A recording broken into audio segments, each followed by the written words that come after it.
Hello everyone, and welcome to a new episode of LostinTranslationmon. I'm May, and I'm joined by just Stevie this time. Just me. Just me. Well, just Stevie, rather. But Quinn's unable to make it, but Stevie is enough. We will deal with just Stevie, because Stevie is incredible. Oh, thank you. So, well, you're one of my friends, so I only have incredible friends. So if you are one of my friends, you are all incredible. You have a high bar. Because you all have to be incredible, and you all are incredible. So there we are. But so Stevie is Stevie is available to make it this time. Quinn unfortunately is not, but Quinn will be sending through her thoughts in Quinn quotes. We had Stevie's stance when Stevie was unable to make it. So I suggested Quinn's queries, but Quinn has come back with the idea for it to be Quinn quotes. So we'll go with that. So she will be sending through her thoughts when she sends them through, and we'll put them in the usual discussion portion. But for now, the thoughts will be only mine and Stevie's. Sounds good. So this time we watched episode 11 of Digimon Adventure: 2020, The Wolf Standing Atop the Desert. So I guess let's begin. Yeah. So I think it was Quinn that got the prediction right on how the groups split up. Yeah, I think so. Because I think I said Taichi and Yamato and... I think you said Sora. Yeah, I said Sora, Taichi and Yamato. And yeah, those were my predictions. Like, well, which ones did you predict again? I think you said... I said Yamato, Joe and Mimi, but I got Mimi and Sora swapped round. Yeah. But I'm pretty certain that Quinn got it spot on. Like, they've just done the original pairings, but split up Taichi and Yamato. Yeah, Quinn did get... Yeah, Quinn got it right. So points to Quinn on that. I think Quinn's winning. The episode... on that. Quinn is quinning. So the episode starts off with the Digimon Analyzer again, and it's weirdly horrific because we have Koshiro wondering what's inside Gabumon because his fur is Garurumon's, and then Koshiro says he's going to take a peek one day, and it's absolutely the most terrifying concept I've heard in my entire life. Like, I mean, we've seen Gabumon without his fur in like some official art, and it's sort of kind of weird, but I don't know, the phrasing of Koshiro wanting to peek inside of Gabumon makes me feel very uncomfortable. It feels like he wants to violate Gabumon for the sake of science, but it's still bad. Yeah, it's kind of, I don't know, it doesn't feel right, and also Gabumon, we haven't seen it so much in this series, but in the original, Gabumon was very shy. He really doesn't like taking his fur off. Yeah, but so that's that, and then we find out that Palmon is the one we'll get the analyzer next time, which I guess we mean, yay, Palmon episode next week. It's like the easiest game of Who's That Digimon, because they just show the image. Yeah, a huge image too, not just a small image, and it's a very clear image. And it's also like, the art is art that has been used for those Digimon since the 90s. Like, that's Palmon's stock image from the late 90s. I remember that pose. It's nice. I like seeing the fact that they've sort of just redrawn their original art. It makes me feel nice. It's such a glow up.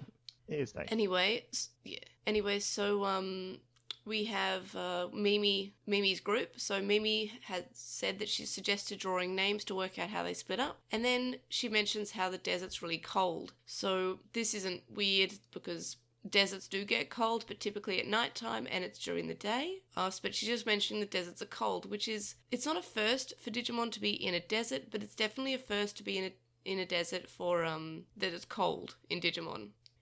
We find out that she's grouped with Taichi and Tentomon, and she's complaining that she can't climb or fly because Agumon and Taichi are just climbing up a wall, and Tentomon and Koshiro are just sort of flying up there. I love this addition of just having Tentomon being able to carry Izzy. Yeah, it's adorable. Like, I don't think we saw that in the original at all. Not at rookie level anyway. Like, very rarely. No. Struggled. But no, it's just like, yeah, I think he can do it. Yeah, he definitely did do it, but I think he struggled doing so, which is really nice. Like, Tentomon has been working out this season. Buff bug. Buff bug. But anyway, so I find this part where Mimi's complaining kind of refreshing because it still shows that Mimi is still a little bit spoiled, but not too much. Like, this is a reasonable thing to complain about, that she's in a cold desert and she can't climb and she can't fly. Like, that's a sort of almost reasonable thing to complain about.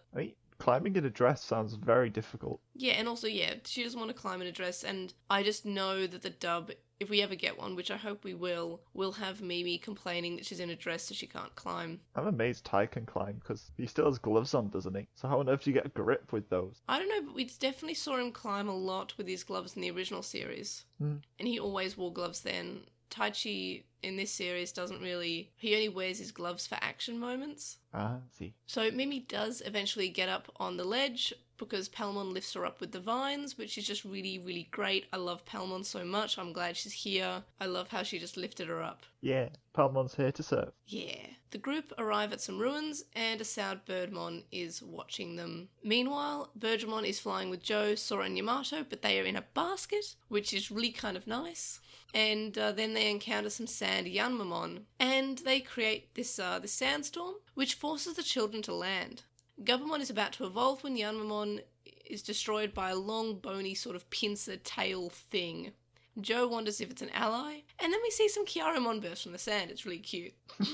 I really like Kiaramon. We find out they're frightened by the giant bony thing, and Piomon and Gomon attack, and we get Biggie the winner, because it looks like they're about to evolve, but psych, Gabumon is evolving with an evolution sequence instead, so just bugger off Gomon and Piomon, because we have a real protagonist here who is ready to steal the spotlight. But Sora does participate. She captures a Kiaramon while Garurumon fights. Anyway, so Yamato realizes the owner of the pincer claw thing is reading their moves, and Gabumon says the power they felt from the opponent must have been that of an ultimate level. We then see that we've got Neymon, Bearmon, and Labramon, who we haven't really seen from since Frontier, and Labramon we really haven't seen since the Tamers movie, if I recall correctly. So it's nice to see some Digimon that we haven't really seen for a while. Bearmon obviously was in the Frontier movie, and also Digimon World 2003, and also Try, I guess, but not only in small shots, not enough to really become a character. And Neymon, of course, was in Frontier as one of the friends that they had, which tagged along the journey with Bokomon. I have a real soft spot for Neymon, but I always think me too. I always think that they're a mega level even though they're a rookie, and that's entirely because of the Digimon Rumble Arena 2 game, where you unlock Neymon as one of the special characters. Yeah, well, I always thought that Neymon and Bokomon had sort of ambiguous levels. I thought that they were sort of changed. I don't know. In Cross Wars, how we have Shoutmon, who doesn't really have a level. But I think he is canonically a rookie, except for apparently Rumble Arena 2. Yeah, I think he's the joke character, but he's unlocked the same way as all of the other secret mega levels. So I have to remind myself that he's not a mega level every time I see him in anything. Because that's where I first saw him. It was Rumble Arena 2. Yeah. I like Rumble Arena. It was fun. I like fighting games. I like the Smash Brothers Digimon clone. It's fun. Rumble Arena 2 is good. Anyway, yeah. I've also played All-Star Rumble, which I played it for 5 minutes because I bought it to get basically it was the game that everyone bought to help bring upon the Digimon Renaissance in the English-speaking world. Yeah. It's the most expensive survey ever from Bandai Namco. Yeah, it was very much vote with your wallet if you actually want games in English, and I think everybody who could bought it, and nobody really played it. I think people sat down, played it for one session, went, okay, that's a game, it's okay, it's not the best, it's not the worst thing in the world, but it's definitely not good. And then they put it on the shelf and never played it ever again. But they bought it, and it was for the idea of having more things in the English-speaking world. And guess what? It basically worked.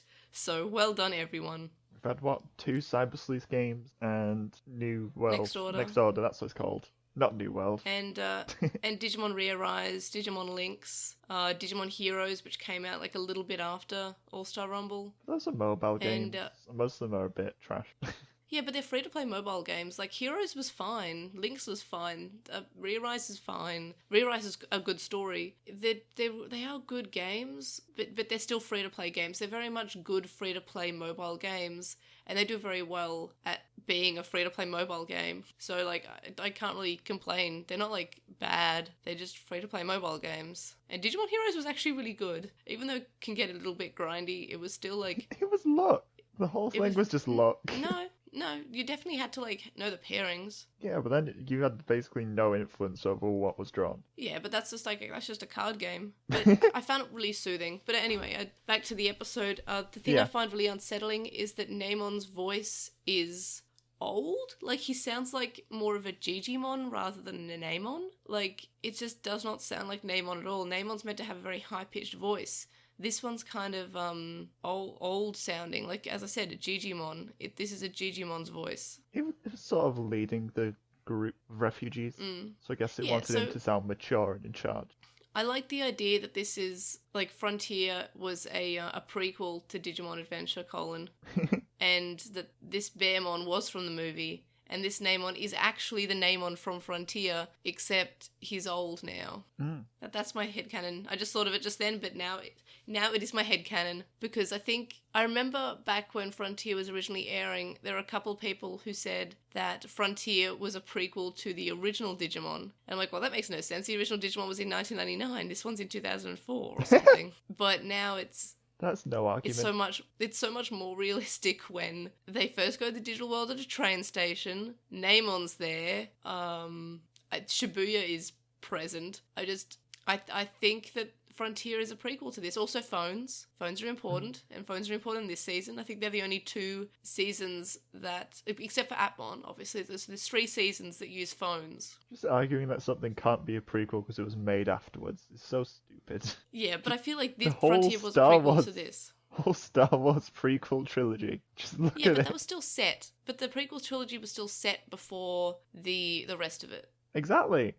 But Frontier was not set before. No, but Frontier was not set before the original Adventure because they actually used years in Adventure and it was 1999, and all of a sudden in Frontier they have mobile phones which would not have been available in Frontier. But I feel like Frontier would work well as a sequel to this, but also because Neymon. But that's my little dumb headcanon for today, is that this is the same Neymon that was in Frontier. He's just older now, which is why he sounds like a Digimon, because he actually is older by like several thousand years, because that's how the digital world time works. Anyway, that's my theory anyway. So, and same with Bearmon, he also is from the Frontier movie. Anyway, so Neymon explains that this is all Scorpiomon's territory, and Neymon asks if they are going to find Leomon. So I guess we have the start of the Leomon death counter. So I guess we know that there's a Leomon. He's alive at the moment, but it's now episode 0 in terms of the moment from we finding out Leomon exists to a Leomon death. So, he's, especially because we find out that Leomon's leading a resistance, I'm just like, oh, wow, you're setting up his death. Well done. He's gonna die, isn't he? He's gonna die saving the kids, and we just know it. Like, it's probably very exciting if you're watching this and you don't know anything about Digimon and you don't know that Leomon likes to die every season. But I was kind of hoping that we didn't get Leomon and it was just Ogremon that was going to fill that role. But never mind, Leomon, he is already dead. Leomon death arc starts now. Yeah, basically. Neomon says that weak Digimon like them cannot fight, but if he crosses the desert to find Leomon, he'll be able to be protected by the Leomon. Yamato says that they don't think that they should add him to the party because they'll just all be slowed down and that they have their own mission to do. And Sora decides to actually have some character and stands up against Yamato and says that they have to bring them. They can't just abandon them because they are in need and they can't just let them die. Hell yeah. And then Yamato leaves because he remembered he's the lone wolf and has to be a jerk. But and then Joe stays behind.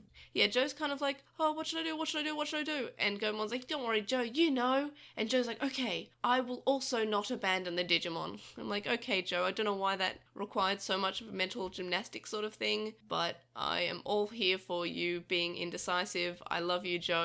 You're being great. And thank you, Sora, for actually standing up and have a character. Thank you for the writers to actually give her more than 2 lines this time. Yay. I like when Sora gets to say things and do things. Yeah, me too. I'm very happy with that. Gabumon and Yamato decide to walk through the desert, and it's basically a staple of the entire series, walking through the desert. I'm pretty sure every season has had a desert walk. I don't remember if Atmon did, but it probably should have. So Yamato says that all he needs is Gabumon, and it's kind of, this moment reminds me a bit of a couple of episodes ago where they also left the other characters in a cave, and Yamato and Gabumon were walking off saying that they don't want to be slowed down.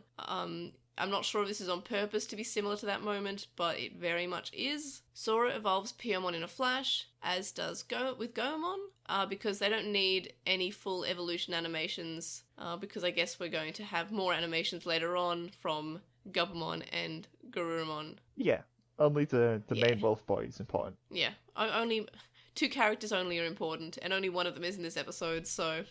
Bergermon is luring the Sand Yanmamons as Ikakumon carries the Digimon across the desert, which of course is a natural area for a seal. There's a very silly screen cap where we see Ikakumon going through the desert like it's water, and it doesn't make sense.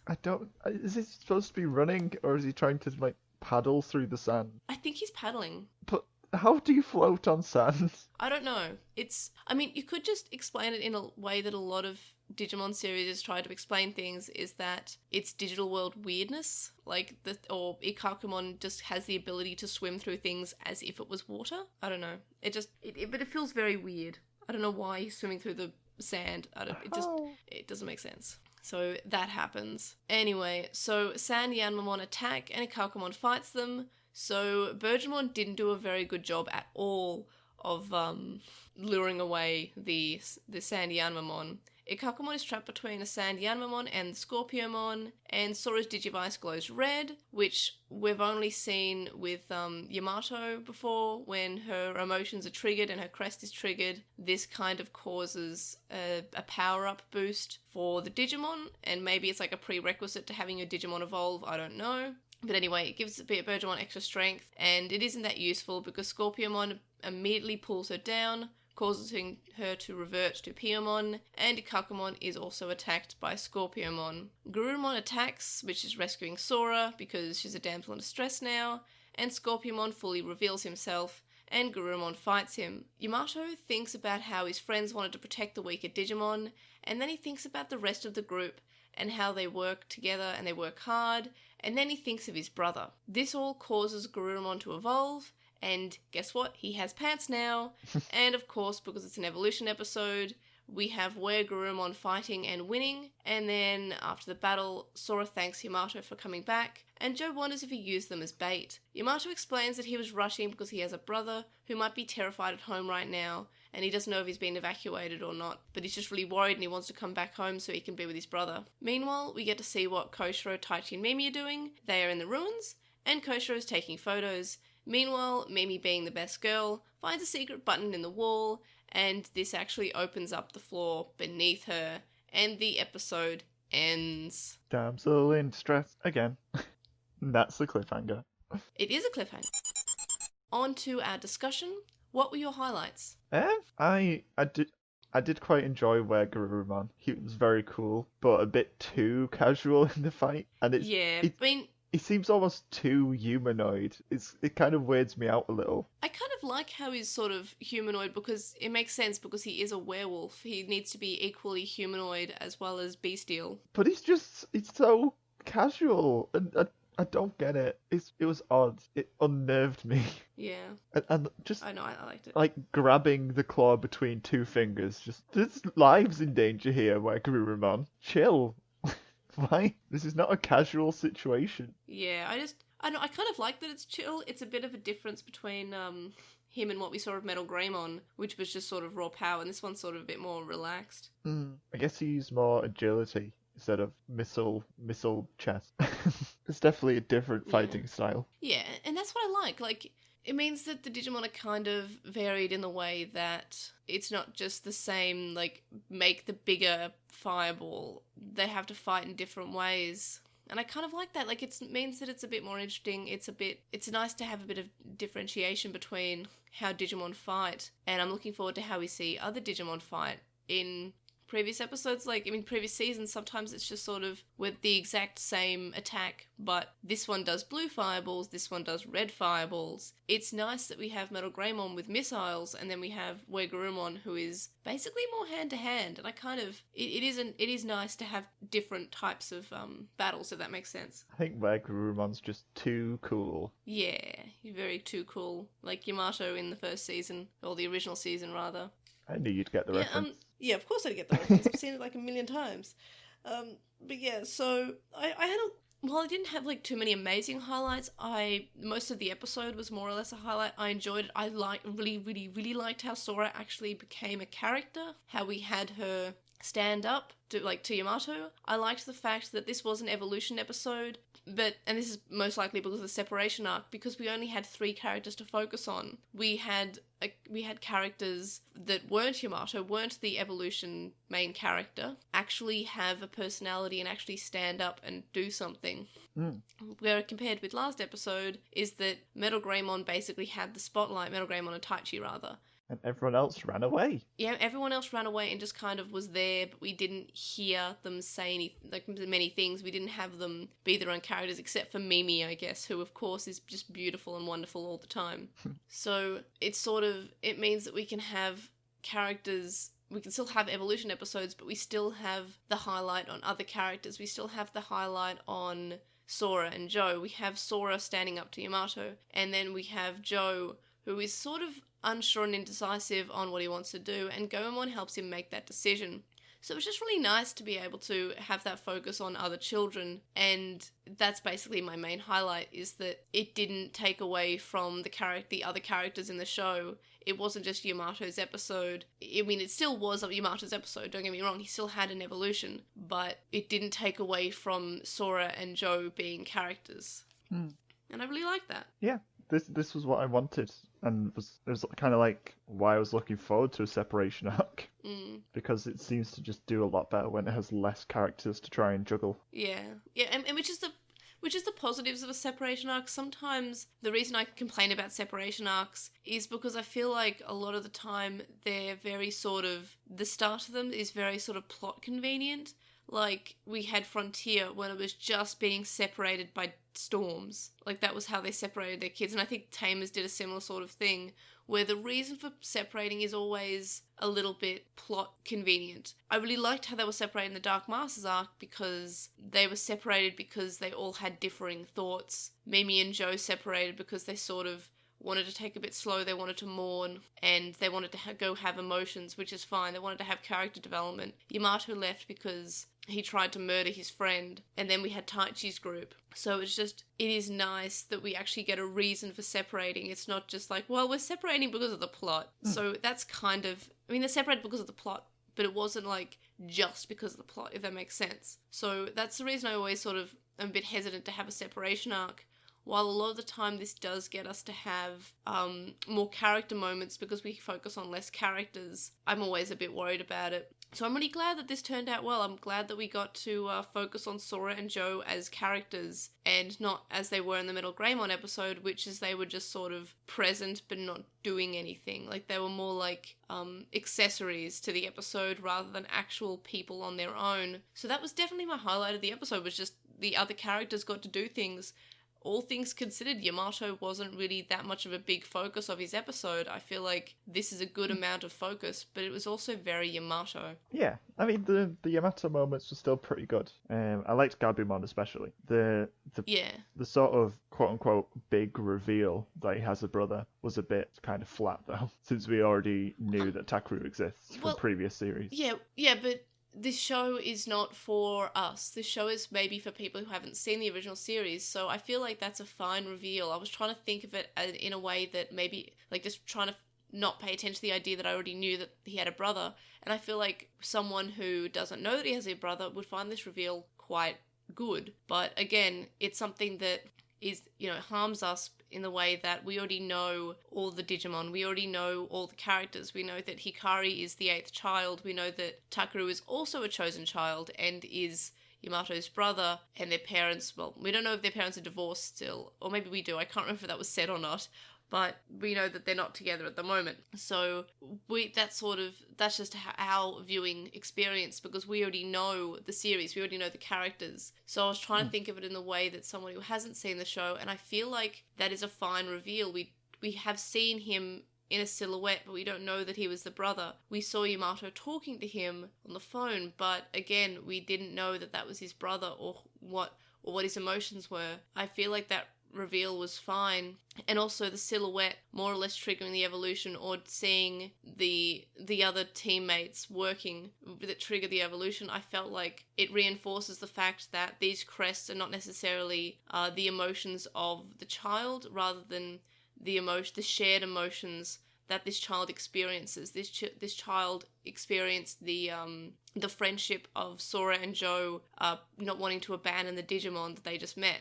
That is friendship. It's not, best friendship, but it is still a nice thing to do. And I feel like watching people have friendships helped trigger the evolution and helped trigger Yamato's crest. So it's a little bit more complicated than just, Vmon, I'm your friend. it just accepting friendship. It's more like experiencing friendship, or just watching friendship, or just knowing friendship is there. So it just felt a little bit more in depth than just friendship, and I kind of like that as well. I feel like it was more just he didn't abandon the people, and that was it. Yeah. He basically decided not to be a dick, for lack of a better word. Yeah. That was why he got the evolution. I think jerk is a good word. That's a good word. I usually stick with jerk. I usually just, because jerk is the same sort of thing, but more G-rated, I guess. Actually, it's very G-rated. Jerk is G-rated. So, yeah, I liked that, the fact that the other characters were characters. I liked the fact that the evolution felt like it actually meant more of a thing than just Metal Greymons, which, obviously, a lot of people think that Metal Greymon's evolution felt forced, or didn't feel deserved, and I would disagree, because I feel like Taichi actually already had that the crest of courage from the start. We saw him be very courageous, so I feel like his crest had already activated. He just needed an excuse to make him evolve. So it's not like I don't think that that's undeserved or anything. I feel like this was a better evolution episode. It just felt more meaningful. Slightly more meaningful than Taichi, but not by much. Yeah, for me. Yeah, I still liked it. Any more highlights? Be the Winners is still good, and I just want the CD now. Yeah, well, it's coming out, I think at the end of this month for memory. At least at Army it's coming out. But I want it now. Yeah, me too. The good songs, they really, as the kids would say, they really slap. But yeah, it's nice. It's the album's nice. Ready to move on to lowlights? No, one last highlight is that this is probably the prettiest desert we've seen in Digimon. Yes, the digital world in this season is I like it. It's not boring. Like, people say that Tamers is the best season, and I'm not going to argue with that. It is one of the better seasons, but I feel like Tamers had one of the most boring digital worlds. Yeah, it was just brown with a flickery sky, and that was it. And in Atmon, we didn't really see it much. I think Savers had a good digital world, and while I don't necessarily enjoy the series, I think Frontier had one of the best digital worlds. So if Colon is a sequel to Frontier, it explains why the digital world's so nice. I do like the world building as well, that there's a resistance being built up against that's Devilmon. Really nice. Like, it's like the children aren't hopeless. The Digimon in the world aren't hopeless, just waiting on the children to save them. They are doing things on their own. They are not just waiting for the chosen children to be there. They kind of have to fight on their own, and I really like that. It's sort of realistic. Like, why would they be waiting for these children? They're part of a prophecy to show up. Yeah, so I like the idea of a resistance. Leomon death count, as I said, his counter to death is 0 at the moment, because we only just found out about him. Next episode will be 1.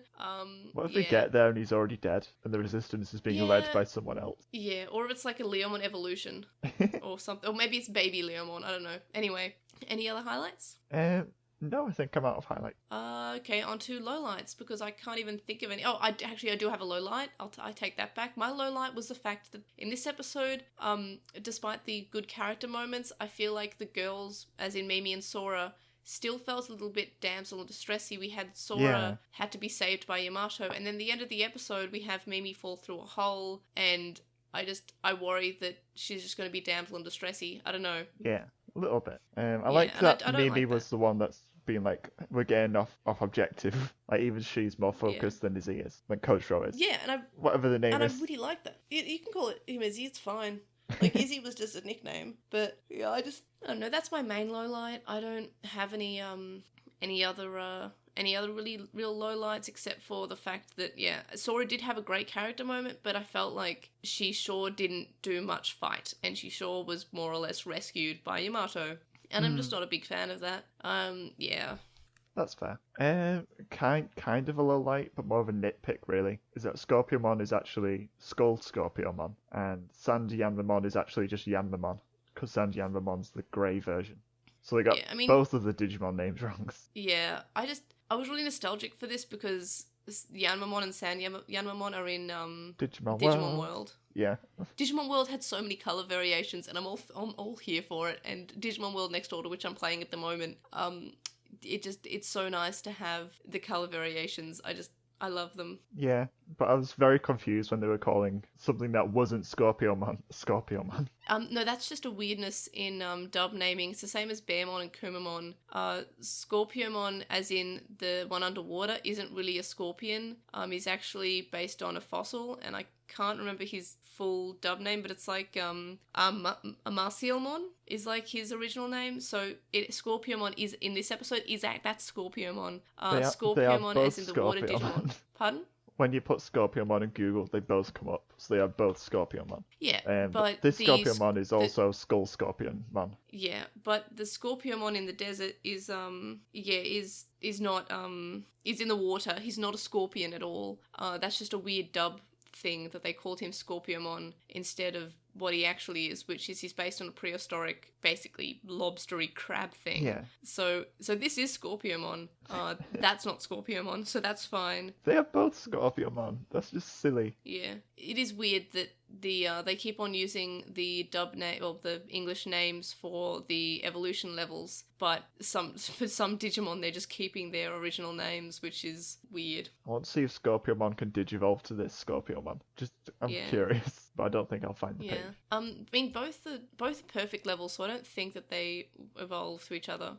Oh, that's... Yeah, but yeah, Dub Scorpiomon is not Scorpiomon. Dub Scorpiomon is a sea creature. Scorpions are not typically sea creatures. Thanks, Dub, for being confusing. But, yeah. So, any other lowlights? I've already said that Wagurumon kind of weirded me out a bit. It didn't act like a Digimon. It acted like a punk kid. He shouldn't know about... He's a wolf. He's not been raised in the 1990s with skateboards. He shouldn't know this behavior.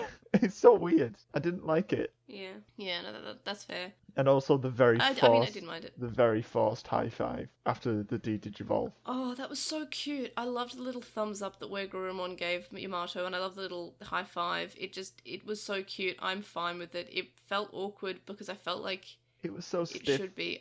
I don't know. I'm a big fan. Yeah, I liked it. Any other lowlights? No, I think I'm out of lowlights. What about compared with the original series? It's episode 11, which is still Separation Arc. The Dancing Digimon. I think it's Digibaby. No, which is Sora and Yamato being in the same group. So I'll give it. It's Sora and Joe in the original. Sorry, I meant Sora and Joe because it's I meant Sora. I don't know why I said Sora and Yamato. Sora and Joe are in that episode, which is funny because we get Joe and Yamato in the Wagurumon episode. So it's like a kind of combination. It's a blend, but there was no capitalist diner here. Yeah, and there wasn't any Bakumon Lose Your Power. Nope, no cults either. I hope the Leomon Resistance is a cult. I don't. I want it to be good. Cults are good. Some. Leomon cults are probably good. Yeah, but they're still death cults, aren't they? Anyway, it's very obvious that this episode this series is now sort of diverging from the source material because we already have Evolution to Perfect, which is fine because we're all evolving to Ultimate, as in Mega, in this series, so we're kind of giving the characters time to work up to that, which is really nice. They're proper speedrunning the Digivolutions, but it feels really quick because there's been nothing between the Digivolution art. Like, we've just had the champion ones. Then it took like an episode to get over to this Cloud content. I don't mind it because and now they're straight into another one. If we had episodes between that, it would be filler, and sometimes filler's not good, so I'd rather them stick to some plot. Yeah, I just kind of don't really get it because Devimon's still around and is a champion level, so I don't know if they're going to power boost him. Yeah, that's the only way I see it working is they then power boost Devimon before they actually reach him. Or Devimon is just in general strong and also has an army of strong Digimon. It feels like they are rushing a bit. I would like more character moments before these things, but instead they're just kind of like really cramming them into just like one episode at a time, smashing through all the Digivolution. What about fave character? Gabumon. I said Sora. Also valid. Sora was good. Yeah. She wanted to protect the Babamons. Yeah. I like that Sora was her own character. We do have Quinn's responses, but I will leave that until Quinn's quotes, which is once we're done with our ratings and rankings. So for rating, what did you rate this episode? I'm thinking 3. It was good, 3? Okay. But it wasn't like that good. Yeah, I gave it a 4. I liked this episode especially because I did not like the previous episode. I found that the activation of the crest was a lot more meaningful than I don't know, anything else. Like I liked it. It wasn't just a quick sort of addressing of it. It felt like a lot more meaningful because we'd already had this sort of moment in, was it episode 8, I think? Yeah, it was episode 8 where we had him have a very similar sort of moment which powered up Garurumon. So it was the same sort of activation as that, so it felt a little bit more earned and a little bit more present as a plot thing. So I enjoyed that. For rating, I will read my first 3 and my bottom 3. So in first place, I have episode 6, A Targeted Kingdom, episode 5, The Holy Digimon, episode 1, Tokyo Digital Crisis, and my bottom 3 are episode from most okay to worst is episode 8, The Children's Siege, episode 3, Enter the Digital World, and then in last place, episode 10, The Super Evolution of Steel. I will put episode 11 in 4th place, so just under episode 1 and just above episode 7, The Man Jokido. So that's where the wolf standing atop the desert will sit. For Stevie, do you want me to just read your top 3 and bottom 3? I can read them out. In first, I've got episode 9, The Ultimate Invasion. Second, I've got episode 1, Tokyo Digital Crisis. Third, I've got episode 6, The Targeted Kingdom. My bottom 3 are Enter the Digital World, The Holy Digimon, and bottom is Berdramon's Sora'S. Yep. I don't know if you can hear the cat meowing, but they're properly meowing right now. Okay. So giving this one a 3, it just sort of it ties with last episode, which I put bang in the middle. But I think this was slightly better, even though it's still a 3. So I'll put it between War Game and the Super Evolution of Steel. So it's sixth in my list. Yeah, right in the middle. That's where I've got it. Yeah, and so that was a lot of words. So we'll put that. Yeah, that is a lot. We've got a lot of episodes, and we'll just get more episodes. On to Quint's quotes, and let's just scroll to Discord. I'm now lost. Anyway, overall thoughts, and this is Quinn's quote direct. So this is direct from Quinn. Overall thoughts: Leomon sounds like a good route to pursue soon. I honestly can't tell if evolutions are bad because they're bad, or bad because my ridiculous theory that try me travel is doing weirdness. Try me travel, I get it. Our fight was pretty cool, but felt obligatory. So far, I cannot bring myself to care even a little bit. Yamato feeling weird about admitting a brother exists, but hopefully that's going somewhere. Also, Mimi and Kyaremon are competing to be the bestest, which is all fair enough. I think Mimi is a little bit bestest than Kyaremon, but Kyaremon also still bestest. It's just cute. For Quinn's score, Quinn also gave a 3, so I'm the odd one out. But I guess we didn't hate this episode, which is nice. So Quinn says that the episode set up good things, was better than last week, but not living up to potential that would require minor tweaks to the pacing and plot. And as for ranking, so Quinn's top 3 and bottom 3 are episode 6, The Targeted Kingdom, episode 1, Tokyo Digital Crisis, episode 8, The Children's Siege, and bottom 3 from worst to least worst, episode 10 in last place, episode 4, Berdramon's Sora'S, episode 3, Enter the Digital World, and episode 11 is going basically in the same place I put it, so, but not, similar place. So Quinn is putting it underneath That Man Jokido, but above the Holy Digimon. So it is in 5th place. So I put it in 4th, Stevie has put it in 6th, and Quinn has put it in 5th. So more or less the same position as we all sort of more or less agree on where it should sit in the ranking, which is cool. It is upper middling, just like the number 3 rating. Yeah, so that's fair enough. It's upper middling, which is 3 out of 5. So that's fair. I like this episode, but I can see maybe I just liked it because it was better than the last episode, which I really did not like. But hopefully this is like the baseline and it's all better from here. Hope Mimi's is good. For questions we have quite a few. I have a time limit, so I'll just blaze through them very quickly. So first of all, Sliss Games on YouTube has a question for us. Do you think the series will end with another remake of our war game, but this time with Diaboromon? And what would you think of that? No. We've had our war game once. I don't think so. I think we're done with the war game thing. I feel like that was just an episode callback. I think we're done with that. Yeah, we've already had it once. Yeah. Next we have Kevin on YouTube who says, in the original series, most of the Digidestined only got to Ultimate, and the Ultimate Evolutions were the big character arcs for each character. Also, the Mega Evolutions for Tai and Yamato were not really a character arc. I think this time they'll put the character arcs in with the Mega Evolutions, which were teased earlier this season, and Kevin says that they already see hints of flaws,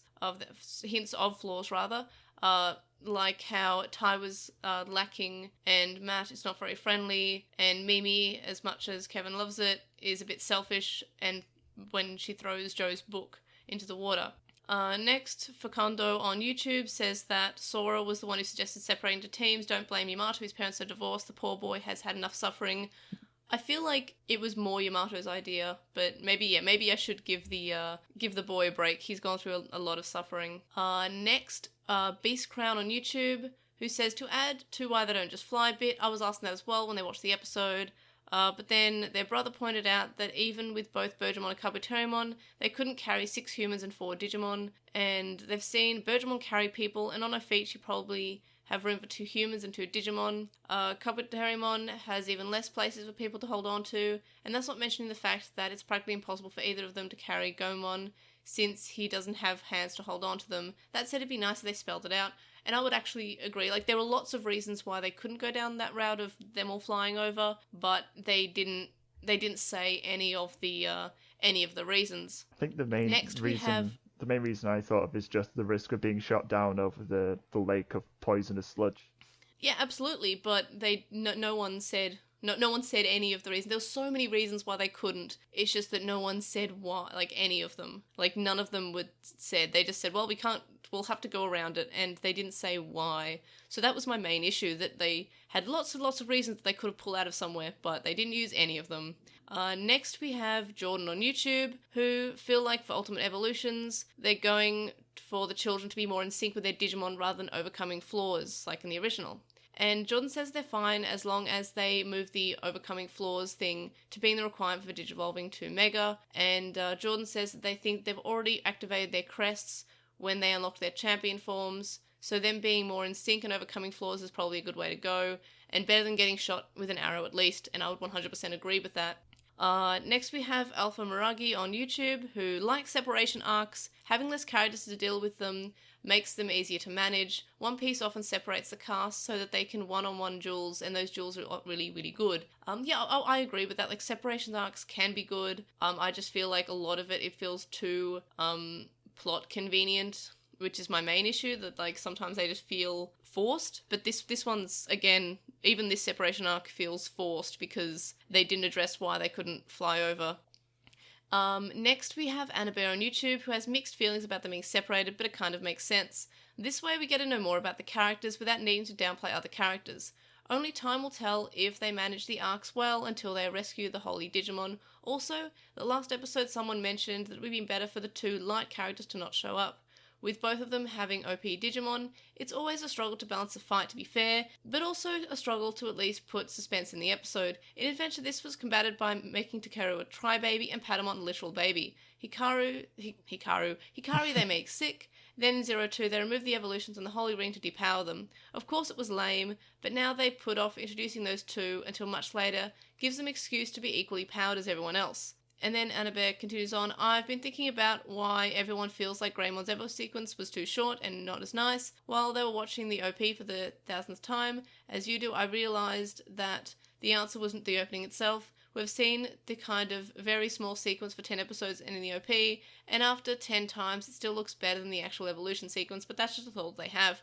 And I agree with 100% with the light children not being introduced because they are too overpowered, because they are fairly overpowered, so it's nice to not have that. As long as they're not underpowered when they get hit. Because I don't want Angemon to show up and just be like, wow, yay, Pac-Man got champion, while everyone else is there already with ultimate. No, I feel like it'll be a Fanimon and Seraphimon already. That would suck, because I like Angemon and Magna Angemon. Oh yeah, I'm sure they will show up, but I feel like they'll be already at their ultimate form, so I feel like we're not going to be seeing them until the rest of the cast has ultimate forms.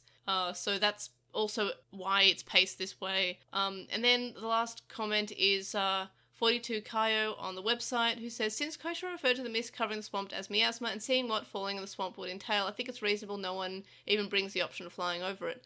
Koshiro does reference that the swamp is, the mist covering is miasma, but they also address that it was only coming from Metal Tyrannomon, and Metal Tyrannomon has been defeated. So that was my complaint about why that's not a good enough reason, because it was only coming from Metal Tyrannomon. No, I think Koshiro was pointing out that it was the same substance that Metal Tyrannomon was producing, not that Metal Tyrannomon was the source of the substance. I don't know, but it's still like, again, there were lots of reasons why they couldn't fly over, but none of them was said, which was my problem. And that's it for our discussion.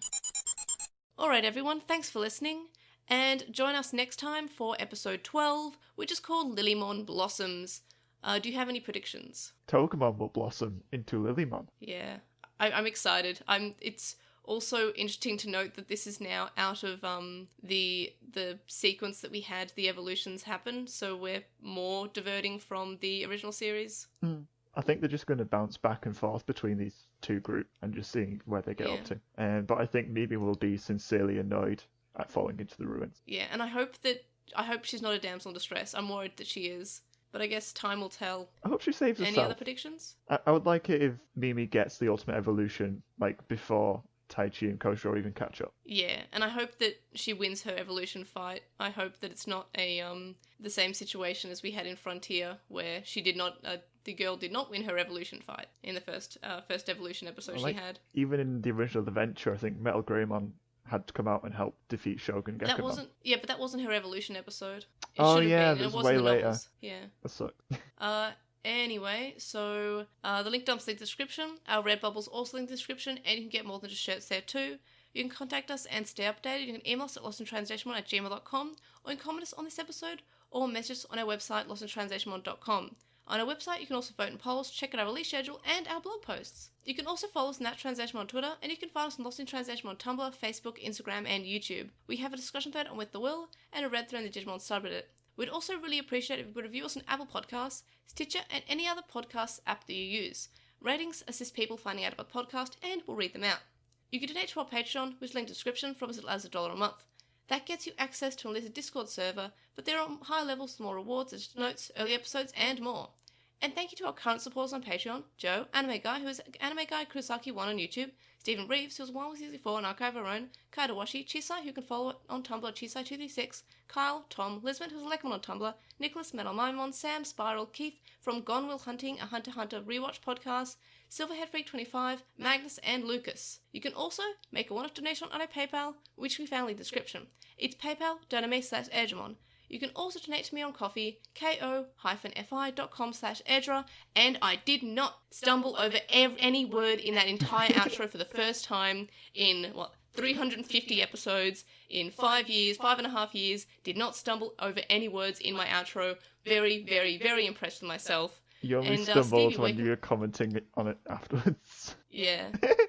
Yes. But I didn't stumble, and I'm very proud of myself. So, Stevie, where can people find you? You can find me on Twitter @SteviePatamon, or you can find me and Quinn on the Moncast, along with May every week. Yay! We're doing Tamers and Hoenn still. It's very good. And I complain a lot, which is great. If you want to hear me complaining about things, hop over to the Moncast. Listen right after this episode. But yes, thanks for listening, and thanks for joining me. And I'm sure Quinn also sends her thanks for people who listen to this episode. Those who watch as well. Yes. Alright, see you guys next time. Bye! Bye!